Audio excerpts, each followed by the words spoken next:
मित्रांनो, स्वागत आहे तुमचं आजच्या या डेटा ॲनालिसिस व्हिडिओमध्ये. तर 23 तारखेसाठीचा डेटा कसा आहे तो आपल्याला बघायचा आहे. तत्पूर्वी 22 तारखेचा जो डेटा होता तो त्याचा व्हिडिओ पाहिला नसेल तर जाऊन पहा. मी क्लिअरली तुम्हाला वॉर्न केलं होतं की कुठलाही सपोर्ट शोधू नका आणि 24,000 ब्रेक करण्या एवढा सफिशियंट डेटा तर तो 100% आहे. ओके, तर 24,000 काही वेट केलेलं नाहीये आणि तो ब्रेक झालेला आहे. तर मित्रांनो, न्यूज नंतर आल्या. न्यूज नंतर अशा हिशोबाच्या आल्या की काही पुन्हा इराण नाटक करतंय का?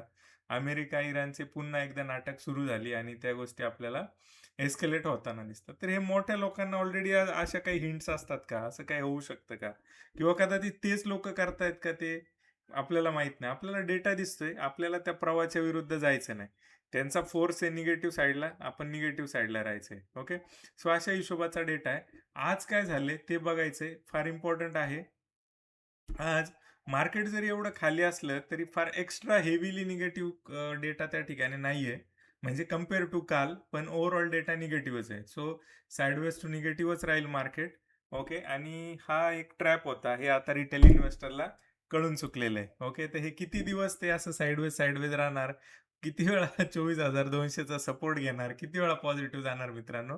तर हे सोडून द्या, डेटा ड्रिव्हन व्हा. डेटा जर तुम्ही हे करताय तर तो तुम्हाला लॉंग रन मध्ये कामाला येईल. ओके. सो आता इथे जर तुम्ही बघितलं तर इथे तुम्हाला काय गोष्टी लक्षात येत आहेत. इथे आज झालाय 9 लाखाच्या पोझिशन ज्या आहेत त्या आता झालेल्या आहेत 10,28,000 आणि अजून मार्केट एक्सपायरीला खूप वेळ आहे तरी सुद्धा एवढा हेवी निगेटिव्ह डेटा आपल्याला त्या ठिकाणी बघायला भेटतोय. ओके. सो अशा पद्धतीचा हा डेटा आहे. एफ आयचं काय झालेलं आहे, एफ आयचं पुढे जर बघितलं आपण तर एफ आय सुद्धा फार चांगल्या पद्धतीने निगेटिव्ह गेलेले आहेत. ऑलमोस्ट 1.5 लाखाच्या पोझिशन त्यांनी सुद्धा ऍड केलेल्या आहेत निगेटिव्ह साईडला. ओव्हरऑल साईडवेज साईडवेज आणि निगेटिव्ह साईडला ते ट्रेड करत होतं दुपारी 12 साडे 11 नंतरून. तो मोठा ट्रेंड आपल्याला आयडेंटिफाय झाला होता. ओके, डेटावरची जे पार्टिसिपंट आहेत ते रिलेट करू शकतील. त्यानंतरून मी एक पोस्ट केली होती की ह्याच्यामध्ये हे जे साईडवेज आहे ना, हे रटाळवाना कार्यक्रम आहे. हा लो पार्टिसिपेशनची निशाणी आहे. ते लो पार्टिसिपेशन का आहे या लेवलला ते पण समजून घेणं फार गरजेचं आहे. नाहीतर बाहेर असाल आणि अशा हिशोबाने डेटा तिथंच आहे. मार्केट वर पण जाते, खाली जाते, फ्रस्ट्रेट होताय, सपोर्ट शोधताय, सपोर्ट पण मिळतोय, रेजिस्टन्स शोधताय, रेजिस्टन्स पण मिळतोय. पण जो क्लिअर ब्रेकआउट वाला मूव्ह पाहिजे, जो मोठा मूव्ह इथून इथं आलेला आहे, हा पाहिजे. हा कुठून मिळणार आहे मित्रांनो? तर ह्याच्यासाठी काही वेगळे गणित आहेत. ह्याच्यासाठी काही वेगळे बेसिक्स आहेत. ते समजून घेणं फार गरजेचं आहे. ओके. सो हा झाला डेटाचा पार. ओव्हरऑल डेटा निगेटिव्ह आहे. तुम्हाला काही इंटरेस्टिंग गोष्ट सांगायची, फार इमोशनल गोष्ट आहे. म्हणजे मला माझा ट्रेड आठवतोय. त्यावेळी युनिटेक नावाचा शेअर असायचा. आत्ताही आहे. युनिटेक शेअर फार मोठा शेअर आणि चांगला असा ट्रेडिंगवाला शेअर समजला जायचा. तर आज जे आपले एक पार्टिसिपंट आहे त्यांनी एक मला स्क्रीनशॉट टाकवला. तर हे माझ्यासाठी फार इमोशनल फिलिंग होतं, की एखादा व्यक्ती की जो फर्स्ट टाईम शिकतोय, नवीन आहे मार्केटमध्ये आणि त्याला जो कॉन्फिडन्स आहे ना, तो कॉन्फिडन्स जर असेल आणि कॉन्फिडन्स जर आलाय, तर तो फार त्याच्या लाईफमध्ये मोठं गोष्ट आहे आणि तो कॉन्फिडन्स जर कदाचित बरेचसे लॉस मेकर आहेत, बरेचसे अशा छोट्या-मोठ्या गोष्टींना सपोर्ट रेझिस्टन्सला बळी पडून लाईफची सुरुवातच खराब झाली आहे. तर अशा हिशोबाने हे आता बघा हा स्टॉक कुठला आहे, काय ते डिस्कस करेल मी. पण त्यांनी जे टाकलंय ना ते फार इमोशनल आहे. "This is my first intraday trade. टूक सेल कॉल ॲट 2171." ओके. तर एंट्री कुठे झाली आहे ते बघा आणि पुढं काय झालंय ते तुम्हाला मी नेक्स्ट स्क्रीनशॉटला दाखवतो. सिन्स मोठा मूव्ह कॅप्चर झाला असता, पण इथे जे झालंय ते ॲक्चुअली त्यांना पहिला जो ट्रेड आहे ना तो पॉझिटिव्हमध्ये काढायचा होता. त्यासाठी त्यांनी तो प्रॉफिट बुक केला. तर हे माझ्यासाठी फार इमोशनल आहे. ओके. क्वांटिटी फार छोट्या आहेत आणि ₹1,500 ऑलमोस्ट गेन आहे. तर त्यांनी ते जे दिलंय फीडबॅक ते माझ्यासाठी फार फार हे करतं. कंपेअर टू 20,000-50,000 प्रॉफिटवाले लोकं नॉर्मल आहेत. ओके. त्यापेक्षा हा जो पहिला ट्रेड आहे ना, हा इमोशनली थोडासा टच करून गेला मला. म्हणून हे थोडंसं शेअर करावं वाटलं. आता त्यांना हा कॉन्फिडन्स कुठून आला? कसं त्यांनी गेन केलंय ते समजून घ्या. शेअरचं नाव आहे स्पेक्ट्रम. ओके. हा स्पेक्ट्रम ही कंपनी कुठल्या याच्या इंडस्ट्रीत काम करते, काय करते आपल्याला घेणं देणं नाही. आपल्याला एवढं माहीत झालंय, की मोठा प्लेयर आलाय आणि तो आता शेअर जो आहे तो सेल करतोय. ओके. एकदम डॉट लेवल एंट्री आणि एक्झिट पण तुम्ही बघितलीच आहे. तर इथे बघा 2171 च्या आसपास एंट्री झालेली आहे. आणि तिथून एकदम सरळ क्लीन असा स्मूथ त्या ठिकाणी फॉल आलेला आहे. ओके. सो अशा पद्धतीचं गणित आहे. मी ग्रुपवरती एक शेअर टाकला होता. त्याच्यामध्ये काय झाले, किती रिस्क रिवॉर्ड भेटलाय, काय गणित झाले ते समजून घ्या. ओके. तर याचा एंट्रीचा पण फोटो पाठवलेला आहे मी. ₹286 ची एंट्री 85.50 आणि तिथून एकदम छोटासा स्टॉप लॉस, ओन्ली एवढासा स्टॉप लॉस. फक्त ₹4 स्टॉप लॉस. तर ह्या ₹4 स्टॉप लॉसमध्ये किती रुपयाचा गेन झालाय? ओके. 1:3, 1:4 काय करायचं कॅल्क्युलेट ते तुम्ही करा. ओके. आणि ही जी एंट्री आहे ही एवढी पॉवरफुल आहे, की ह्याच्यात सुद्धा ती होल्ड करताना दिसते. म्हणजे जरी नंतर पॅनिक आला, मार्केट थोडंसं पडताना दिसत होतं, तर काही छोटाफार इम्पॅक्ट त्या ठिकाणी इकडं दिसला असेल जरी, तरी तो शेअर जो आहे तो होल्ड करून पुन्हा एकदा आपल्याला वरच्या लेव्हलपर्यंत जाताना दिसलाय. ओके. सो अशा गोष्टी आहेत.